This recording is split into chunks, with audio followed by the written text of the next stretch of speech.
Welcome back to the channel, everybody. Tonight I'm going to be trying out my TIG welder. I've mentioned it before in a few videos that I've had this welder. I bought it probably a year and a half ago at a sale, and I didn't really have anything set up to be able to use it at the time, but I knew I needed it for future projects that I wanted to do. So I bought it for a good deal and tucked it away in a corner.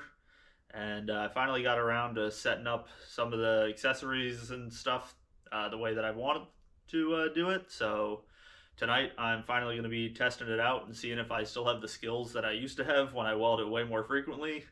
But we're going to see how this goes. I'm just going to take some scrap steel that I have laying around. You can see I've already cleaned this piece up a little bit, and see if I can take this back together. If you happen to notice, this is the piece that I cut on the bandsaw video when I did that. So we're gonna see if I can still lay down some beads like I used to be able to, and I'm gonna take you guys along with me for that. So without carrying on too much longer, let's dive into this. Before I get into welding, I'm going to go over some of the features of the machine that I have, as well as some of my history with TIG welding. So I learned how to TIG weld in college using a Miller Dynasty 280 TIG welder. That's like a really top of the line welder if you're familiar with Miller products or just welders in general. Miller doesn't make Dynasty 280s anymore. They make other versions of Dynasties, but they're super expensive machines, super nice. You know, they have every feature that you could possibly imagine. So I kind of got pampered with like how I learned how to weld. So it's kind of going to be interesting for me to take a step back to a simpler machine. But what I happen to own is an Eastwood TIG200 AC/DC TIG welder. As you can tell by the name, this particular welder runs AC and DC current, so you can weld aluminum, steel, stainless steel, titanium if you want to, and other exotic materials if you feel so inclined. This welder runs a maximum of 200 output amps, so you can weld decently thick materials. I will probably never push the limits of this machine, given that I do most of my projects for automotive. So like the thickest I'll probably weld is like 3/16 of an inch tops probably. But as I've mentioned before, Eastwood does a scratch and dent sale on their welders 2 or 3 times a year, where they put basically stuff that's been returned to them as I don't want to call it defective because they still work, but less than satisfactory to a customer. They put those on sale, and you get a welder sold to you as is. So I bought this welder for basically 50% off of what it's listed for online, and there was basically no issues with it. There's no physical damage to the unit. I'm missing one knob off the regulator is really the only thing that was a problem with mine, and like to get something for half price, I don't even care about that. But a little bit more about this. So what's included when you purchase this? So they include a 17 size torch over here, as well as the foot pedal and a 6-foot gas line, the power cable, and also a 240 to 110 adapter if you do not have a 240 circuit in your garage. And they also include the ground cable. So basically everything that you need to get started. They also include spare nozzles, a spare gas lens, which I have one of them installed in there, spare collets, and they also supply a couple pieces of tungsten in with this. I have one of them already put into this torch, but it's really nice that you can basically just go and buy filler rod, and you can take this home and basically be set up to weld. That's really the best part of this, is they kind of give you everything that you could possibly want. The other nice thing is like I learned how to weld with a foot pedal, so I'm super used to a foot pedal. But I have friends that are way more comfortable with using a finger switch, so they actually come factory installed with finger switches on the torch. Like, this was originally zip tied way up here on the handle. I just snipped it and pulled the cabling back a little bit so it wasn't in my way, because I knew I was going to use a foot pedal.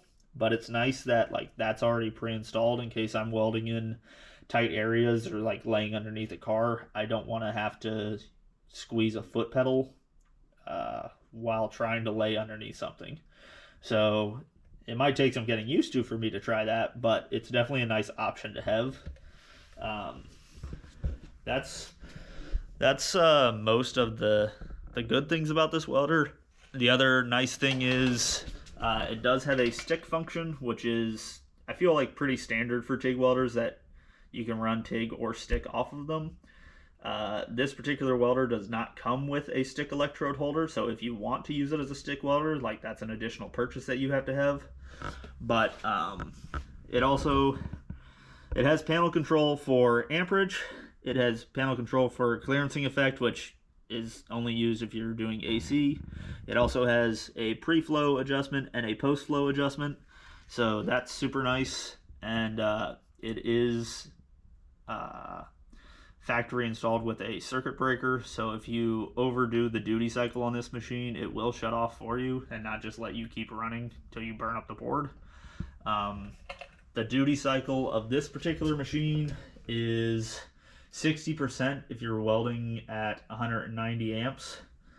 So that's like 6 minutes of welding, 4 minutes of cool down basically in a 10-minute period, which is a ton. Of course, that's if you're using the 240 circuit. I don't know the specs off the top of my head for 110 because I really wasn't necessarily interested in that. But I believe like the upper limit, if you want 100% duty cycle, is like 140 amps, which is still an absolute ton. So that's pretty nice. The other nice thing about this welder, and I mentioned it before already, the 17 size torch is industry standard. So there's tons of accessories that you can get for this, like, you know, Furic cups and other things of that nature. So you're not like stuck with a weird torch size that you can't get anything for and forced to, you know, immediately replace it to get any decent accessories. But a couple of odd things about this welder is Eastwood uses like a proprietary 5-pin connector, so like there's nothing to really hardline into this system if you want it to replace, you know, your foot pedal with something different or your finger switch with something different. So that's kind of annoying and weird. And the other odd thing, at least what I find odd about this, is if you use a foot pedal and you switch to foot pedal on the screen, the amperage control changes to being on the foot pedal itself instead of using the panel. It's not really like that big of a deal. It's just kind of weird to think about. And I know I'm going to forget this, that I'm going to weld something, think that I'm welding either too hot or too cold, come over and adjust the panel, and then lay another weld and realize, oh crap, I didn't actually adjust what I needed to adjust. But overall, I really feel like this is a good hobby welder. And now that I've gone through some of the machine specs, so to speak, I'm going to start cleaning up this material, and then we're going to actually get welding. One thing to note while you're cleaning up your material is that you want to keep your steel belts and belts for aluminum or titanium or other materials separate. So like what I like to do is I label the inside of my belts with a Sharpie of what they're for. That way I know, and I can keep it separate. You don't want to sand aluminum on a belt that you have sanded steel on, because that aluminum is going to get contaminated by the steel left on the belt. So if you want clean welds, like, you gotta make sure that you keep everything separated by what material you're doing. Got the material all cleaned up, so I have nice shiny steel to weld to. Got both sides cleaned, and I beveled the edges a little bit. That way it helped get penetration. It's not necessarily something that you have to do every time. It definitely helps with welding like way thicker materials, 1/8 inch really didn't need it, but I went ahead and did it anyways. That way I could get like a flatter weld profile across the top of this rather than having a bubble of filler material basically. But cleaned up pretty well. Now let's get the machine turned on and set up and get to welding. One last thing to note is I'm actually running this welder off of an extension cord. So, not everyone's garage has a welding outlet conveniently located next to their workbench. Mine is actually all the way over there underneath my panel. And instead of spending the $300 on a 50-foot roll of 6-gauge wire, I decided to start looking into running my welder with an extension cord. So I bought a 25-foot extension cord off of Amazon. This is 6-gauge 3-wire, so it is proper, but I don't know if a lot of people that are doing this, most people tend to just, run plugs, but I didn't want to sink more money into my home. So this is a viable option. Just if you're planning on doing it, do your research. Don't buy cheap extension cords.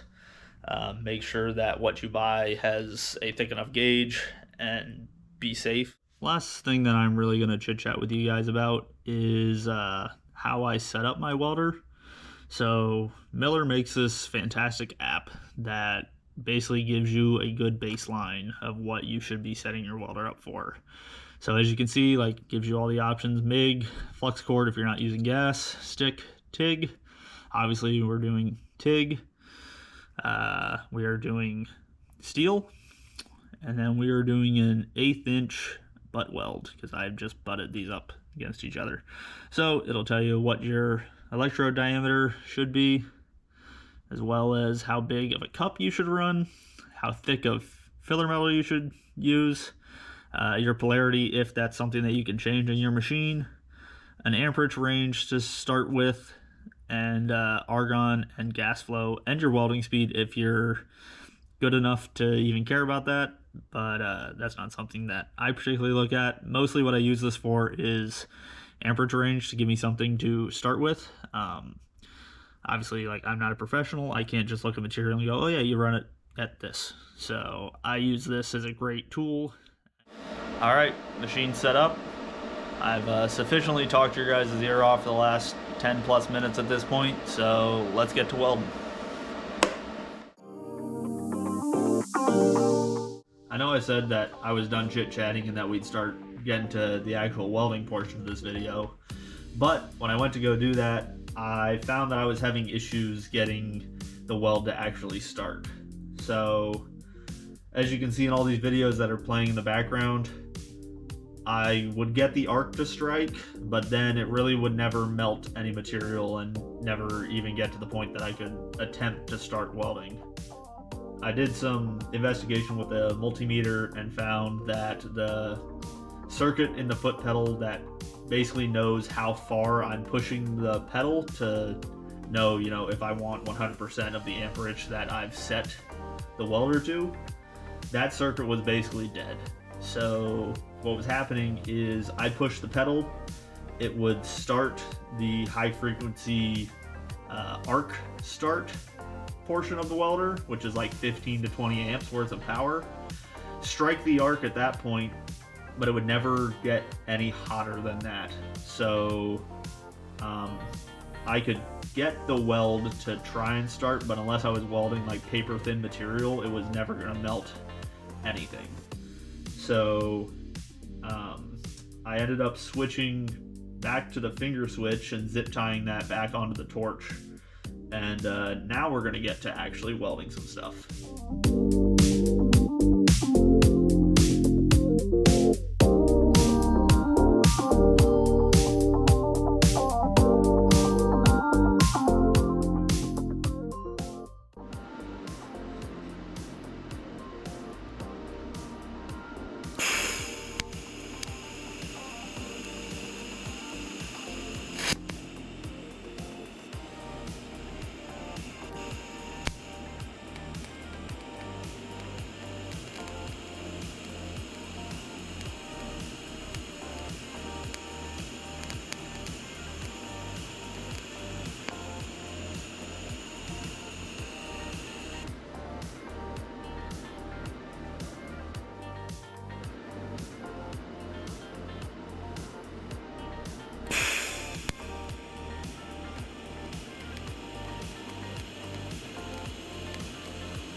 there we are.